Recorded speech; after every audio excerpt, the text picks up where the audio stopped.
হঠাৎ বিশ্বনবী দেখলেন আকাশের সূর্যের আলো ক্ষীণ হতে শুরু করেছে, কমতে শুরু করেছে। তিনি খেয়াল করে দেখলেন এর কারণ সাইয়েদনা জিবরাইল বিশাল ফেরেশতাদের বহন নিয়ে পৃথিবীতে নেমে আসছেন। এসে বললেন, ইয়া রাসূলুল্লাহ, আমি 1,40,000 ফেরেশতা নিয়ে নেমে এসেছি। আপনি কি জানেন না, ঠিক একটু আগে মদিনাতে আপনার এক প্রিয় সাহাবা, তার নাম হচ্ছে মুআবিয়া ইবনে মুআবিয়া আল-মুজানি, একটু আগে শেষ নিঃশ্বাস ত্যাগ করেছে।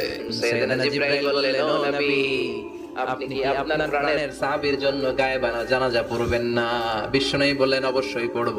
সাহাবীদের মধ্যে ঘোষণা দিলেন, ও সাহাবারা, তোমাদের ভাই মুআবিয়া ইবনে মুআবিয়া আল-মুজানি কিছুক্ষণ আগে মদিনাতে ইন্তেকাল করেছে।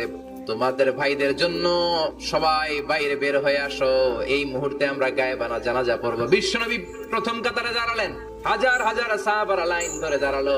সাইয়েদনা জিবরাইল 1,40,000 ফেরেশতা নিয়ে সাহাবাদের পেছনে দুইটা লাইনে দাঁড়িয়ে গেলেন। নামাজ